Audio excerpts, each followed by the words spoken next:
Okay, so ngayon po ay ating tunghayan kung paano mag-register sa link ng ating INSET for the whole week na kung saan ay ito ang isa sa madaling paraan at hindi na natin kailangan pang magantay ng matagal na panahon para mawala yung surge para lang tayo ay makapag-register. So ang gagawin po natin ay i-type natin sa ating browser ang ncr2.lms.deped.gov.ph. Ayan. And then let's just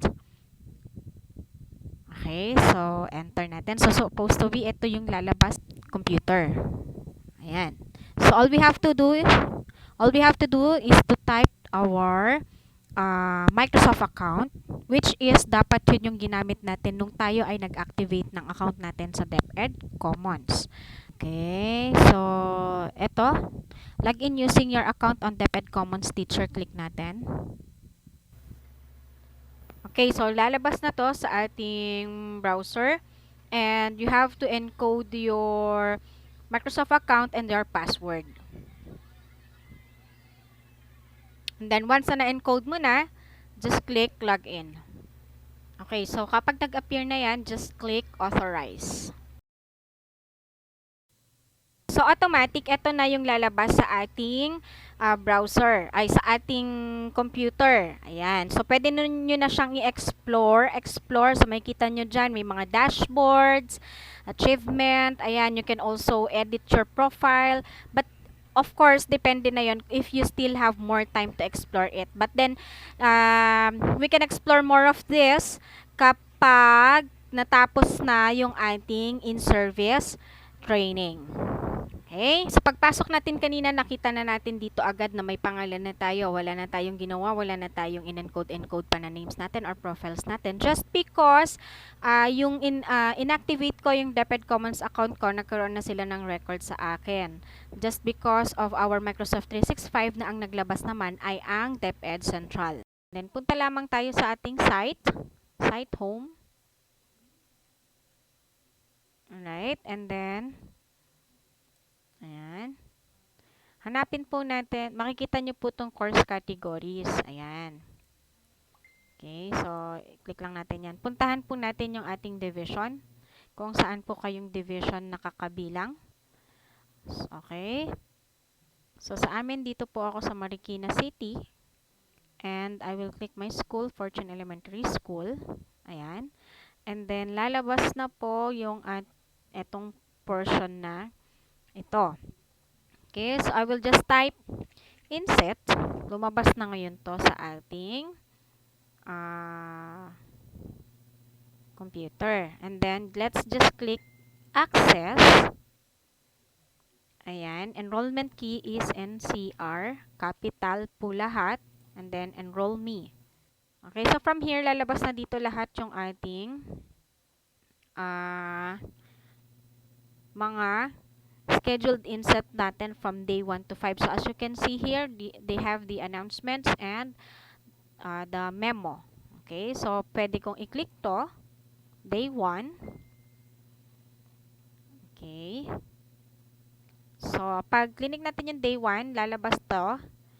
Ayan, morning session and the afternoon session. So once na-click natin to, ito yung videos.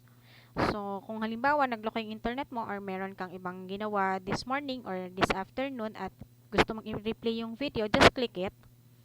Ayan, and then you can play the video. Okay. Ayan. Okay. So, ganun po siya. Okay. So, i-back ko lang. Pinakita ko lang sa inyo. And then, these are the files that they use. Ayan. So, pwede natin siyang i-download. So, click lang natin siya and then it will be automatically be downloaded on our devices or on our laptop and computer. Ayan. So, ito po yung materials na ginamit. Reflective questions pala kanina dun sa topic na effective delivery of synchronous and asynchronous teaching. Ayan. Okay. Certificate of attendance and participation. Makikita dyan. Not available unless masagutan lahat ng tanong. Ayan. So, kung may certificate of attendance and participation dito, Okay, so may quiz. So, dapat, bago siya makuha, magku-quiz muna tayo. Okay, attempt quiz. Okay. Okay, so this is just for the sake of our demonstration on how are we going to get the certificates. So, all answers here, wag nyo na lang pong kopyahin kasi yung iba tama, yung iba mali, at hindi natin alam kung asaan yung tama at asaan ang mali. So, finish attempt. Ayan. Okay, so if you're already sure with your answer, just submit all and finish. Ayan.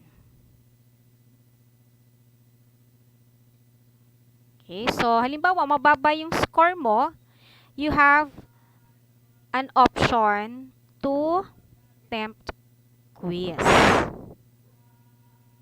Okay? At dahil hindi pa siya pasado, magre-reattempt ako ng quiz. For the benefit of our demonstration for this, trinay ko na maliin yung iba kong sagot for the first 2 attempts just to show you that you can try many times hanggat pumasa kayo. Okay, so as of the moment, on my third try, I've got perfect score, and then I will go back to this link. I will click it. Okay, so we can just click the answer the questions and wait for it to be loaded. Ayan. So let us just click answer the questions. Ayan. Alright, so as we can see here, you can see the word required. That means every session or every question is required to be answered so that you will be able to submit your answers. Okay? Okay, so if you're done with your answer, let us just click submit. Yan. And then, if you're done, okay, so it says here your answers have been saved and thank you. And then, continue. Click continue. And then, again, so as you can see, nag-direct siya sa page na to. So, as you can see, the topic's progress is already 100%. So, I'll just click this. Day 1, March 15. Okay, so kapag na-load na siya, again, ito na ulit ang lalabas. And then, scroll it down. Ayan. So, as you can see, effective delivery of synchronous and asynchronous teaching, certificate of attendance and participation. Ayan. So, click it. You can view your certificate. Ayan. And then, as you can see, nandito na siya. And then, just open the file. And then, voila! I do already have my certificate. So, this is the certificate of attendance and certificate of participation. Okay guys, so I hope you learned something from our tutorial for today and I hope na ma-apply and pa-share nyo rin po itong video na ito sa ating mga kasamang guro. Thank you and God bless.